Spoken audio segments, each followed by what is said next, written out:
Hello, everyone, and I want to welcome you. We're very excited that you're here for our first Upfluence Virtual Summit, Connect, Collab, Create.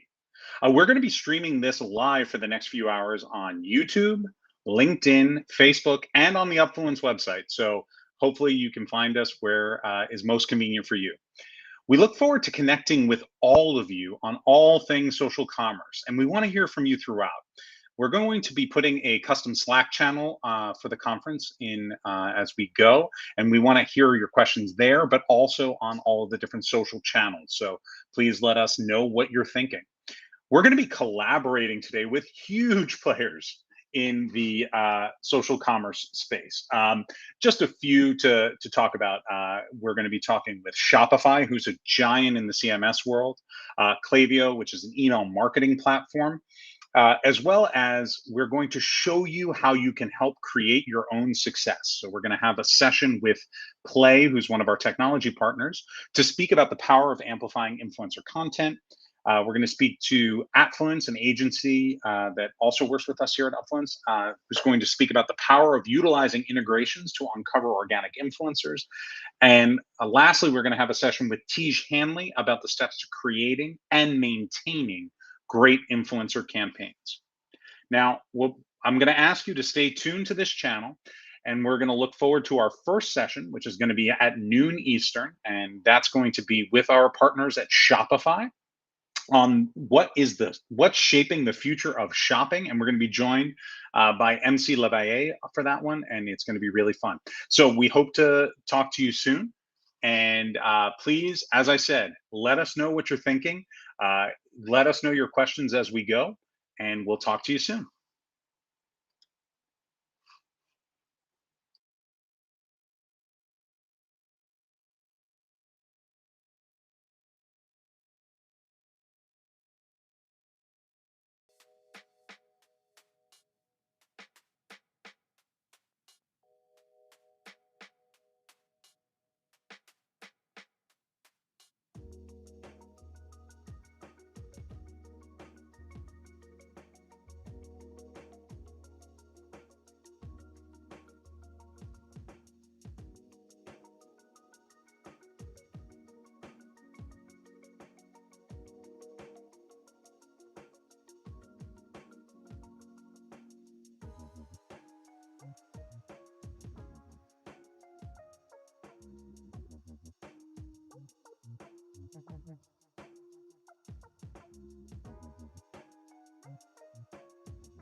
Hello, everyone. We're very excited to have you all here. We're going to start this session in just 1 minute. Thank you so much.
As sad as it makes me to shut off that great music, it is actually time to start this session. And we're really excited for this one. So, this session is our first session of the Upfluence Live Summit, and which we are, of course, calling Connect, Collab, Create. And we're very excited to be connecting and collaborating and creating. with our guests today. So to introduce everybody, I'm Paul. I'm the SVP of Sales here at Upfluence, and I am tremendously excited to be joined by MC Leveille, who's a senior technology partner at Shopify. MC, thank you so much for being here today. It's great to be here. Thanks for having me. Okay, and I am also thrilled, as always, to be joined by Adam Shapiro, who's our head of strategic partnerships here at Upfluence. Adam, how are you doing today? I'm doing well, Paul. Thanks so much for having me. Appreciate it. Okay. And by the way, you have all of our LinkedIn's here. We are all interested in connecting, collaborating, and creating. Oops, we went the wrong direction. Okay, so what we are looking to talk about today is why social media is at a huge turning point. One would almost say an inflection point for e-commerce and selling online. So what we're going to do, just to lay out the goals of what we're going to talk about today, we're going to define a few things, but then we're going to spend a good deal of time talking about social pathways, and that's why I'm really happy that we have MC here, because she's going to be talking about how Shopify has really built some amazing infrastructure to make those social pathways run. We're going to talk about that, and then we're going to also spend a bit of time about how you can utilize other tools like Upfluence to help drive that growth in the social commerce space. And we've reserved a little bit of time to say, okay, this is where we are today. Where do we see all of this moving in the future? One thing that I'd love everyone to note is we are going to have, and we're going to share this in the chat, we're going to have a Slack channel for this entire conference that people can sign up to ask questions, discuss things with us. And we're also going to be answering any questions that you have on the chats on any of the streaming platforms that we're on. So we're on YouTube, Facebook Live, on the Upfluence website, as well as LinkedIn. So please let us know your questions and we'll take it from there. Oop, and hopefully I won't get too many text messages as we go. Okay. Well, let's continue here. Just give me 1 second. I'm going to quit that. And let's move to the next thing. So we want to talk about this because the social commerce puts the entire customer journey in one place. It's amazing, right? Instead of having this world where maybe they saw a television commercial and they have to go to the store.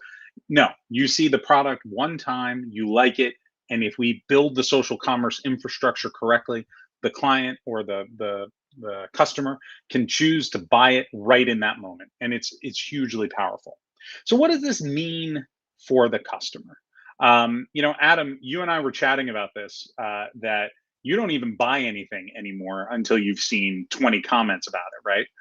Yep, that's true. That's true. On Amazon or even just Google with Google Shop, anything that I'm looking into purchasing, I'm checking out a couple different options. Usually looking at some sites, about what the best ones are, and then I'm looking for that social proof. I'm looking for people who are talking about it online, and a lot of times it's either saved me from a bad product or a bad restaurant, or made me feel confident about the purchase I was making. So it's something that is definitely ingrained in my buying process, and I know that we've seen that be the case really for everyone, especially post and during the pandemic. Yeah, I mean, post pandemic, I don't know about UMC. When I'm looking for things, I lived on social media for a while because we couldn't live anyplace else, right? Like, did you find yourself buying anything just from a social post or anything like that during the pandemic? Yeah, it's funny. I used to laugh at myself because I've worked in e-commerce for 7.5 years now. And I used to be one of those people that loved going to the store to like try something on or feel it with my hands. And for somebody that worked in e-com, it made no sense that I was kind of against shopping online, if you will.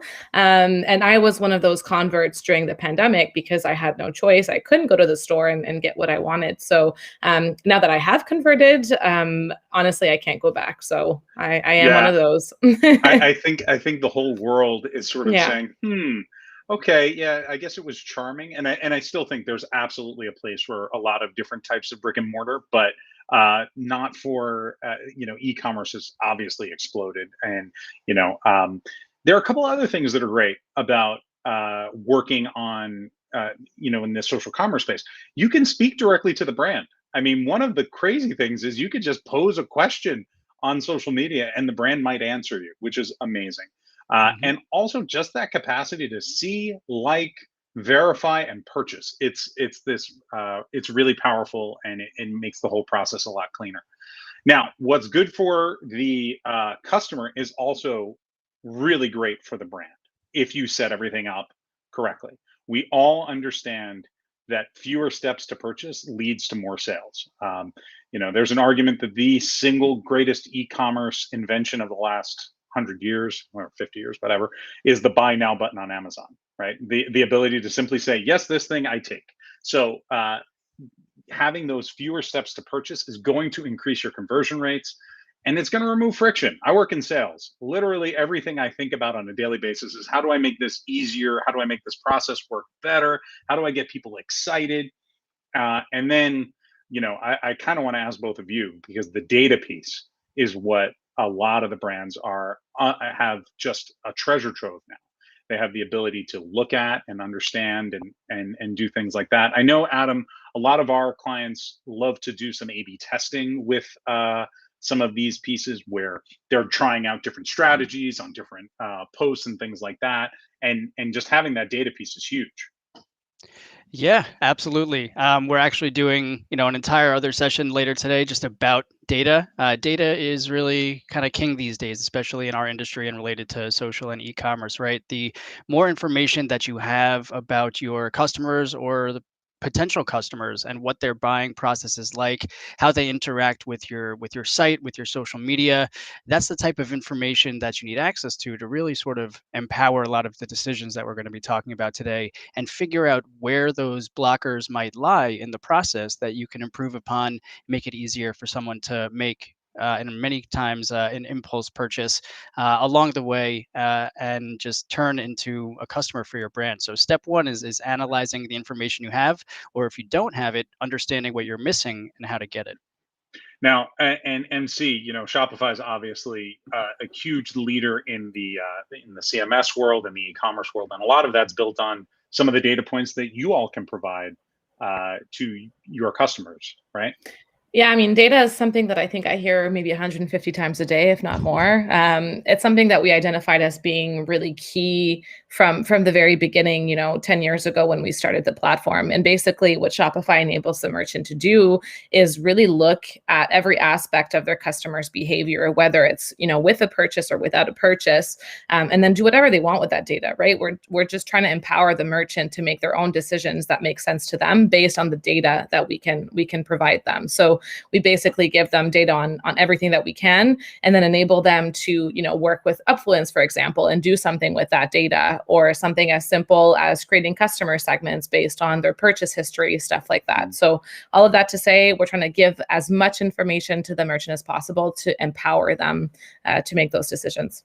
Yeah, and one thing that's really powerful that we've been able to do as a technology partner with Shopify is pull some of that data in to mix it with influencer data and things of that nature. So that's one thing we're tremendously excited about. So you can actually see, hey, wait, this influencer actually drove these sales. It's huge. And then once you have that information, you can really then keep tweaking your influencer process or your social commerce process. Okay, so I want to talk a little bit about how social media, we sort of touched on this for a second, but social media in the path to purchase, right? So we have some numbers here. They're fun numbers. Adam, I know you and I chat about these all the time, but can you give a little overview of why some of these numbers are important? Yeah, absolutely. So as we touched on, kind of understanding the path that a potential customer will be taking to potentially purchase your product or service is hugely important for social commerce. And so this slide here is meant to lay out what we've seen to be the typical journey, right? So a lot of times it starts on social media. About 28% are seeing an ad on one of the various social platforms. This could be a blatant paid ad by you, the brand yourself, or it could be an influencer posting about the product and sharing kind of that social proof as sort of a hybrid ad testimonial type marketing strategy. Once you see that, the user starts to get intrigued. But of course, as we talked about before, their next step is starting to actually do some research and say, okay, these people, maybe they're getting paid to tell me how great this thing is. Let me see what other people really think. And then they do their due diligence. They check out other sites. They might check out other social media platforms, or simply look at the comments of the product. I've seen some ads where the product is made out to be the best thing on the planet, and then you look at the comments and everyone's like, this is terrible, it broke the first time I used it, and et cetera, et cetera. So people are going to do their digging now, especially since that information is so easy to find. Speaking of which, they're also going to look at the information about the product specifications, also on social media, right? So they're going to just continue to dive in. It's not so much that they see the product and are willing to make the purchase because this information is so available. They're going to take a look at it. 42% do that. After that, they are feeling pretty good. They're like, okay, I just want to make sure, again, double check that everyone is saying that this product or service is going to be something that's really going to provide the value that I'm looking to get from it. And most people will do another check of the likes and comments on social. And then if you can capture them in that moment by having a buy button on a social network, this is a relatively new function, which we're excited to discuss today. It's only available on a couple of platforms, Shopify included. And so, that can be hugely important, again, at capturing someone at that moment of their decision making after they've gone through and seen that social proof, been exposed to the product in the first place. Having that last step, making that as frictionless and easy as possible, that's where you're going to have success. Yeah, and the one thing that jumps out to me as I look at this, right, is all of the activity that people are taking on social media to validate their purchase, and how there's a huge opportunity here, right? Having that capacity to jump to the purchase is something, as Adam said, it's new, it's newer certainly, and we really need to have the right tools in place and the right setup in place to make it work as well as possible. And Yeah. and MC, like for Shopify, how important has this process of building out this infrastructure been? I mean, it's been crucial. It's been vital, right? If we're looking at the way the world is going, and I'm going to share some stats a little bit later, there was no other way around this. This is what the merchants wanted. This is how e-commerce is going these days. And so Shopify has always had the mentality of allowing the merchants on our platform to sell in as many places as they can. It's not up for us to dictate where they should and shouldn't be able to sell, right? Mhm. So we think that if we give them an array of channels, including social channels on which to sell on, then they have the ability to easily put their product out in the world in as many places as possible, and therefore make more sales. So for us, it was a no-brainer. But I'll share some stats about this a little bit later as well. Yeah, no, I mean the stats are kind of eye-opening, and I almost want to say ridiculous, but not ridiculous in a bad way, ridiculous in a good way. For sure. So let's talk about that. So let's get to the stats. So obviously, right, we're coming out of a world-changing moment, Yes. and Shopify has been crucial to us all being able to survive that moment. And can you talk to us a little bit about these numbers that are here, because they're staggering? Yeah, I mean, these surprised even me last year when these came out. So of course we went through, almost 2 years now of crazy change on all fronts in the world, but especially in the way that that we behave in terms of shopping.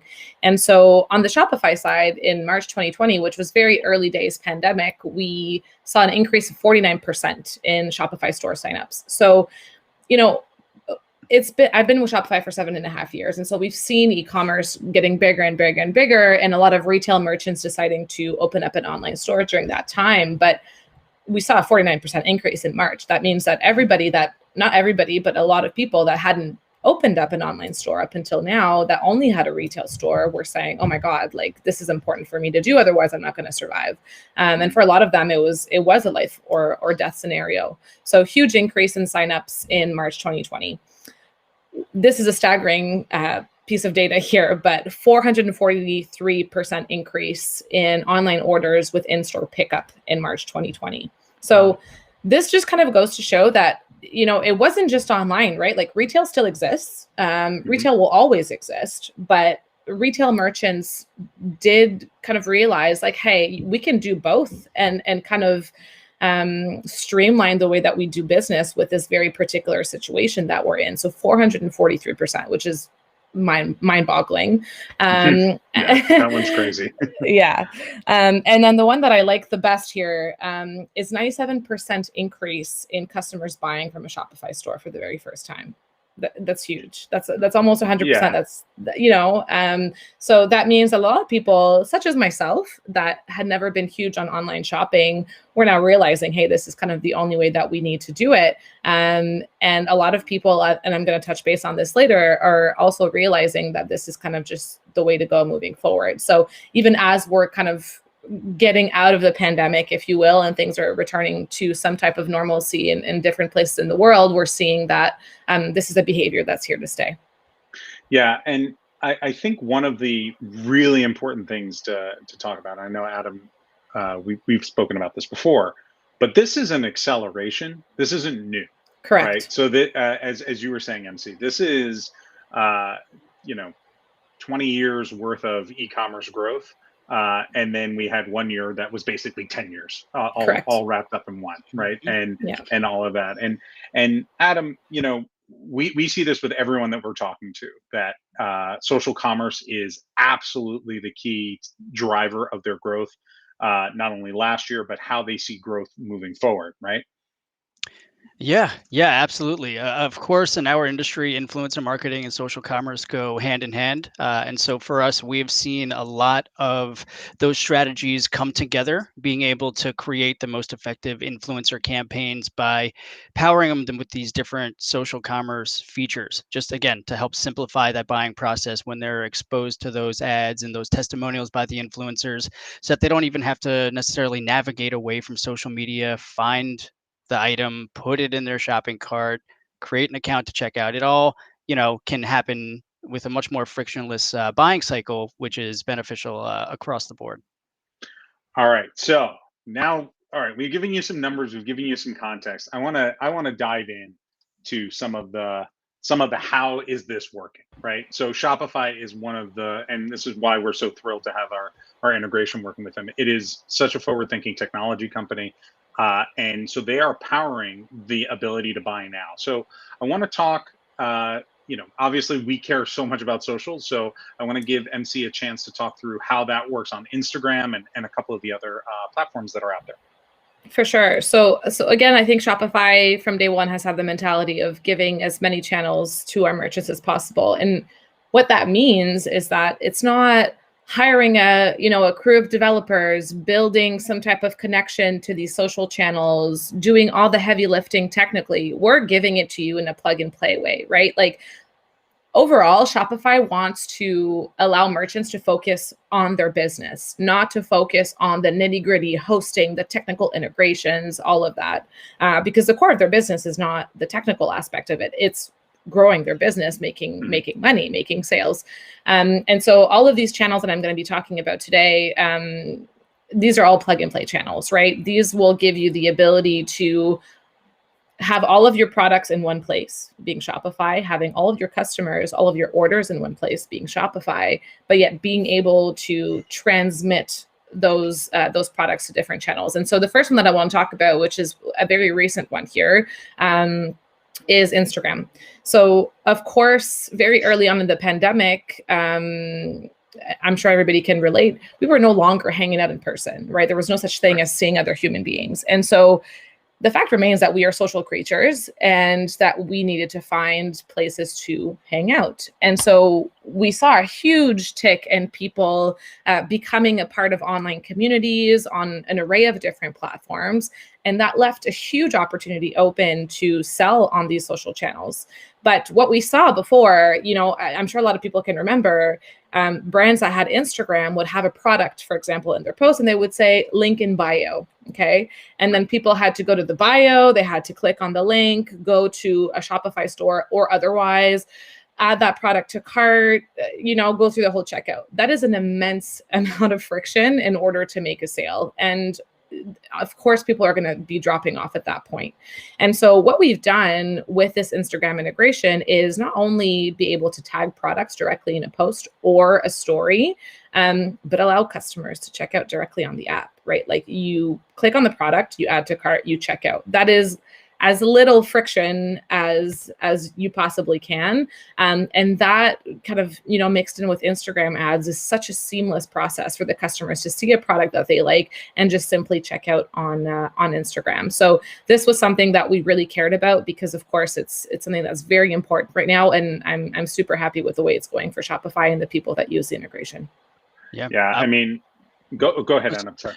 Sorry. One thing I'd like to add, just as someone who has firsthand experience in terms of building out partnerships and relationships and integrations with these social channels, is MC. I think it is a classic undersell in terms of how much work actually goes into getting these types of features set up.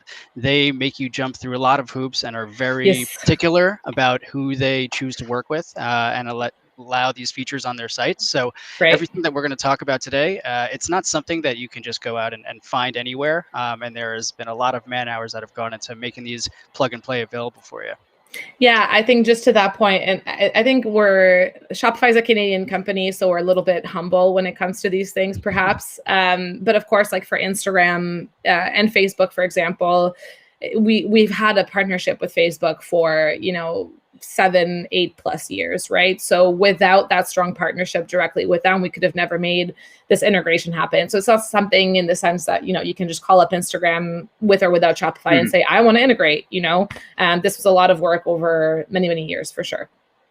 And I do want to add one other thing in terms of making things plug and play. I can talk about this from our platform's perspective. The integration that we run through Shopify is it's copying and pasting one thing and then saying yes, basically. So a lot of that work, looking easy is really hard, everybody.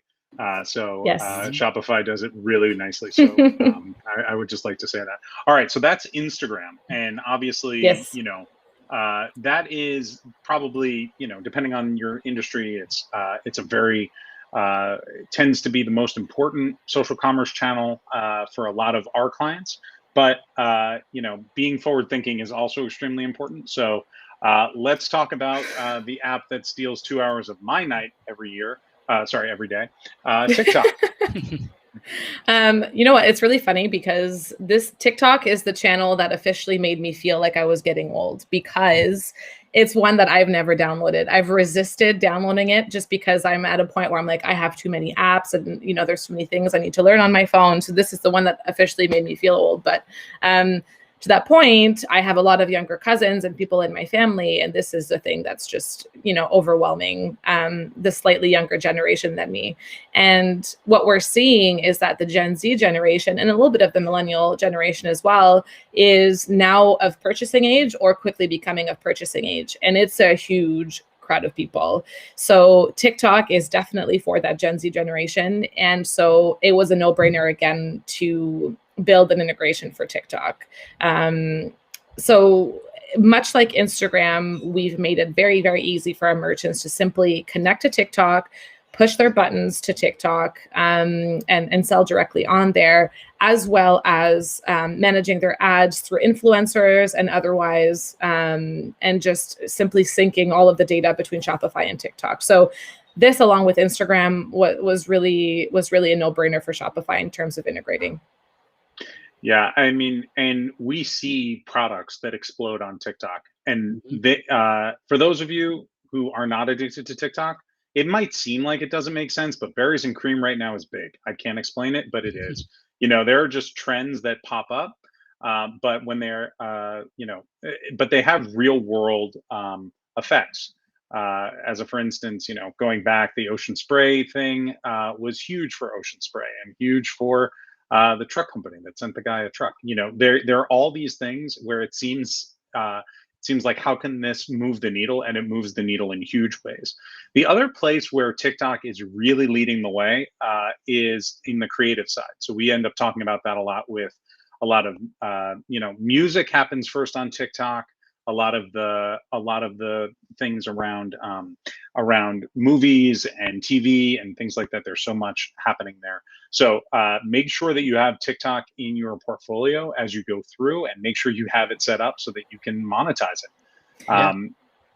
You're really Yeah. selling TikTok to me. I feel like after this, I'm gonna have to just bite the I'm- bullet and download it and just get it over or with. don't, because it's really fun in a weird way, and maybe I'm just anyway, I'm not trying to sell TikTok by any stretch, but I do think for brands Yeah, really need it's to huge. start exploring it, understand it. The growth there is phenomenal, and that's really big. And this integration is really new, newer, right? I mean, this came out like in the last month or two. Is that correct? Yeah, extremely new. Yeah, very fresh. So hot Yeah. off the presses. Make Let's sure you go. have this set up Yeah. for your TikTok work.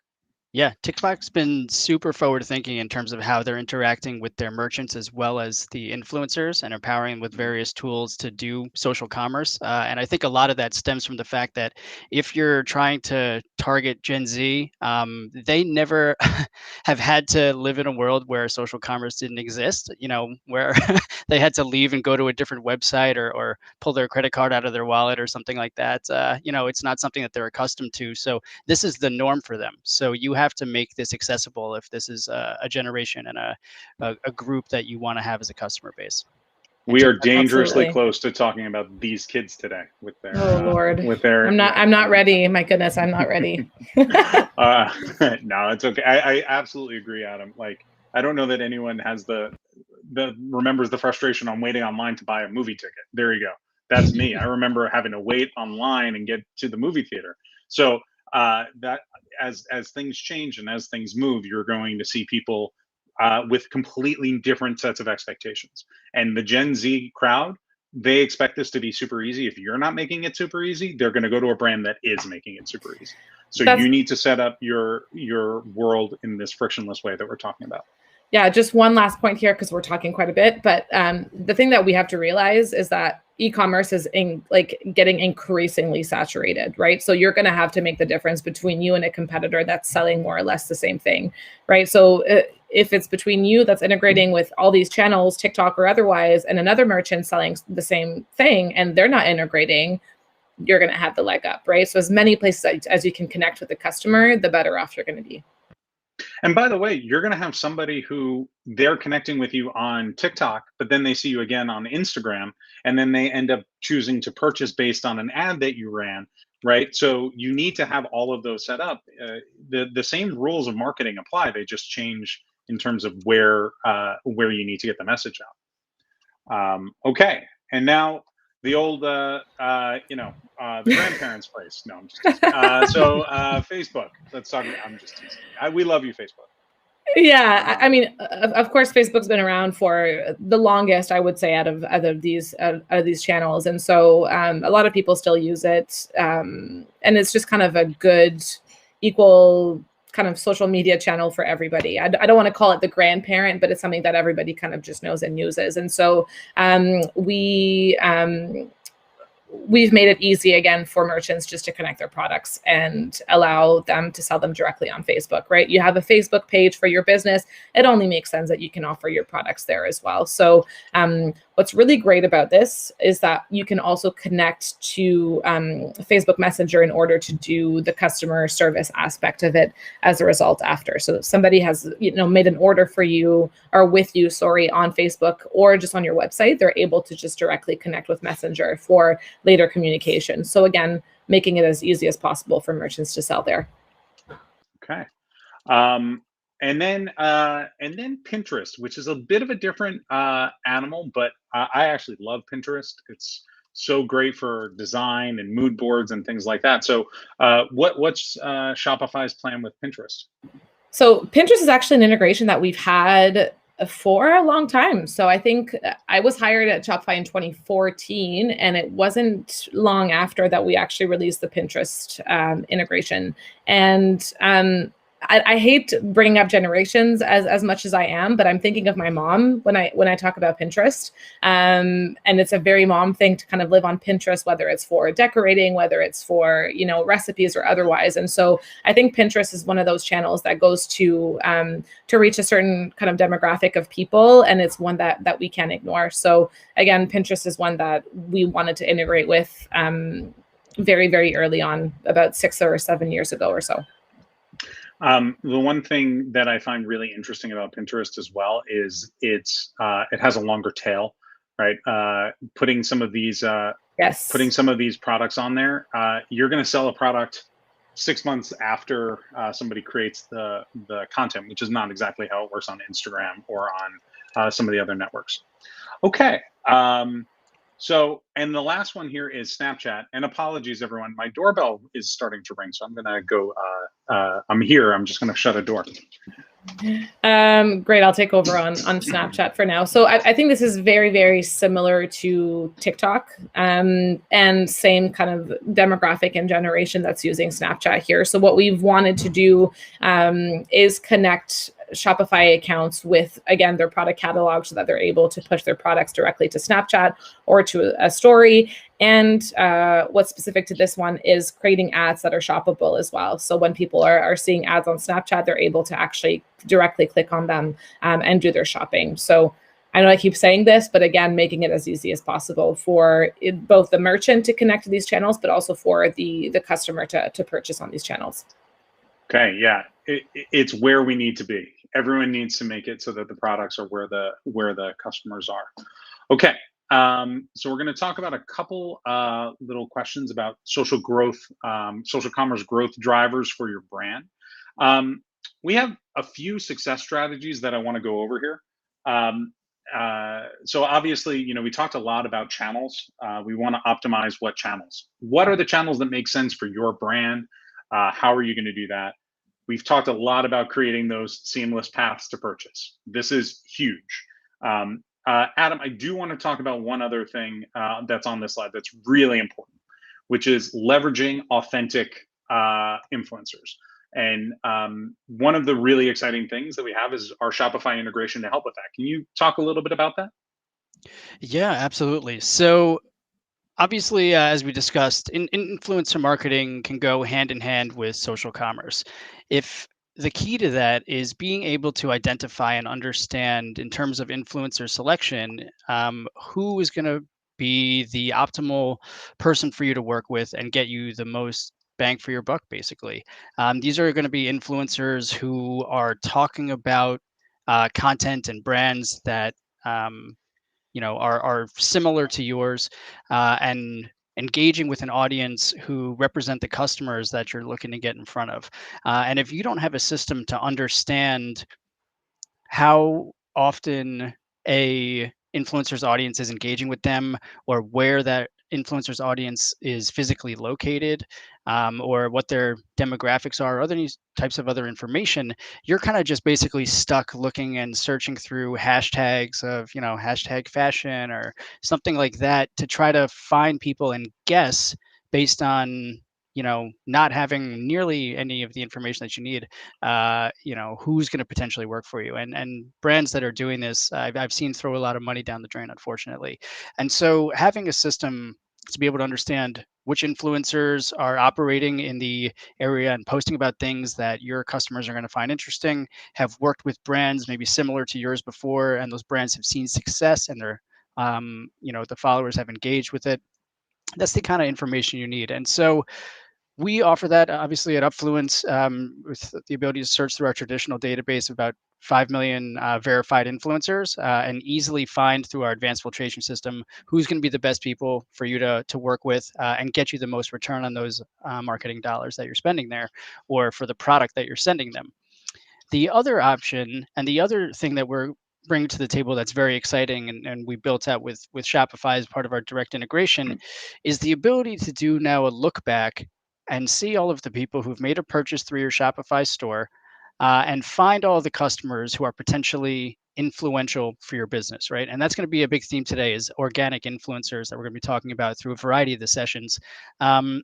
And what these organic influencers can do for you is they can create content that's incredibly authentic, very high performing, because they're already customers of your brand, right? They've already made purchases. You can go back and look in Shopify and also see high level and Upfluence what they've bought, what when they bought it, how much they've spent, and you can send them some more of those candles that they love, or you know what size shirt they wear, so that you can send them products that they'll be excited to wear and post about.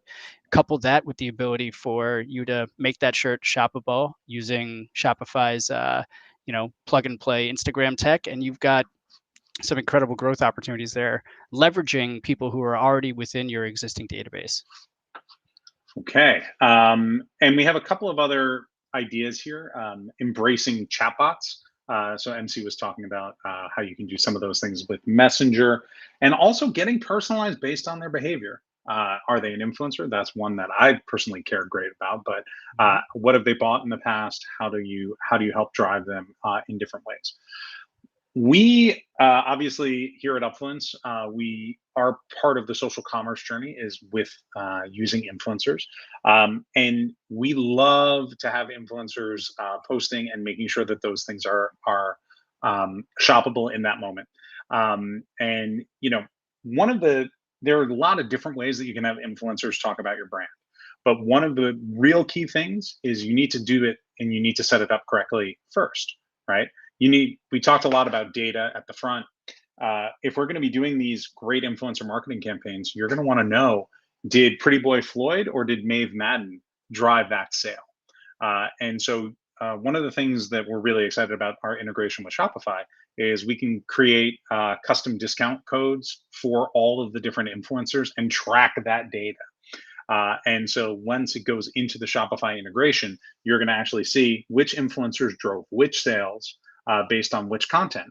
And what's really powerful about that is it helps you build longer term relationships. We'll talk Mhm. about this more as the day goes by. But when you find an influencer that's able to sell for you, as a brand, what you want to do is you want to lock that person in. You want them to become a brand ambassador on a long term and continually create new content for you. Yep. So this is a little bit on that. Adam, what did you have something you want to add? I did. There was one other thing to mention too is that we've seen some of our brands. This also works when you're doing outreach to the influencers and basically letting them know about your campaign. A lot of times, influencers might have multiple opportunities on the table. And if they understand and see that you're maybe working with Shopify, for example, and have the ability for them to create content that is easily shoppable and is more likely to draw those conversions versus a brand who isn't, they might choose to work with you. And we've seen that in the past. If you can, everyone wins in this case. If you've built your system to optimize for these social commerce trends and allow for seamless purchases through social media, the influencer is generating more conversions, you're generating more sales, the customer has a better experience, and everyone wins, and your brand grows and can continue the process. Okay. I just want to let everyone know I've already seen some great questions coming through on the chat. We're going to be answering some questions in a few minutes. But if you have any questions, please now is a good time to put them in there and we'll take some time to answer it at the end. Okay. And we talked about this, but I'm just going to reiterate the power of this. Finding the influencers based on, imagine if you just walked into a store one day and you knew that the person standing in front of you was a celebrity, right? You would treat them differently. You would give them different opportunities. Well, using the Shopify and Upfluence integration, you can discover those influencers who are celebrities, who have huge followings, who already love your candles, as Adam said, or love your fashion, or whatever it is, and they're going to want to talk about it because they already love your brand, and Mhm. that's the key. It's really about putting people into that kind of sense. What you can then do is leverage that network. Find all of your customers, find your subscribers on your mailing list, and all of your social followers. That's where you should start finding influencers, and connect your Shopify. When you connect the Shopify integration, we can do that really fast for you. We can look through, as Adam said, all of your customers in a very fast way and say, "Oh, here you go. Here's this, you know, Here's this percentage of them who could be really great influencers for you. And then you can take that back to Shopify and say, okay, so this influencer has bought X amount of purchases over their history. Wow, maybe if we just send them more of what they like, they'll do some posts on our behalf. So you can really see the power there. Hmm. And we do talk about this. We do have some numbers. Someone who already loves your brand is 7 times as likely to work with you on a free collaboration. And if they charge for to work with you, they'll charge about 50% less because you're already working in alignment with their brand. Um, okay, and then so we do this. We do what we call our influencer mining or influencer matching, or what we have a lot of different ways that we talk about it. I do want to quick plug. We have a native integration with Shopify, which we've talked about. We have Hmm. native integrations with other CMSs as well, WooCommerce being another one, and then we have an integration with Klaviyo. However, we also can integrate with multiple different mailing lists under the sun using Zapier, which is a really powerful tool. Adam, do you want to talk a bit about what we can do with Zapier? Yeah, absolutely. I feel like, I'm sure everyone here, even though we highly recommend it and you should check it out, might not be using Shopify yet.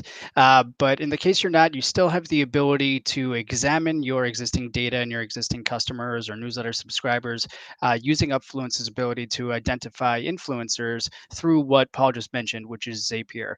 Zapier, for anyone who isn't familiar, basically is a system that can connect multiple different softwares or platforms that you might be using very seamlessly. I highly recommend checking them out anyway to help maybe connect some platforms that you have, make them talk to each other and provide more functions. But when you connect them to Upfluence using Zapier, even if you don't have anything, everyone has access to Google Sheets, right? You could simply move customer information into a Google Sheet that you never have to even send over to Upfluence. You connect it via Zapier, and we'll analyze that sheet for you and pull in all the influencers into Upfluence so you can start seeing how many followers they have, their engagement rate, where they live, where their audience lives, and it's just hugely powerful. So Shopify certainly makes it easier, and if you have both Shopify and Upfluence, there are a lot of additional opportunities available to you. But these organic influencers, they can be real game changers. They're 7 times more likely, as you can see here, to accept a free collab, maybe in exchange for product. And again, you know what product they like. And if they do charge you, they can be on average 52% cheaper. So that's big savings that generate with influencers that generate very authentic content that can be repurposed, drive more sales, find more influencers, and that's how you grow as a business. Okay. So now we want to talk about the new normal. So we now live in a new normal that we've talked about quite a bit. E-commerce is here to stay. We're all being supplanted by Gen Z. I'm kidding. We're not being supplanted. Maybe we are. And what is there? But I do want to ask MC. What sort of trends do you see moving forward that people should be aware of as they're trying to build out their social commerce?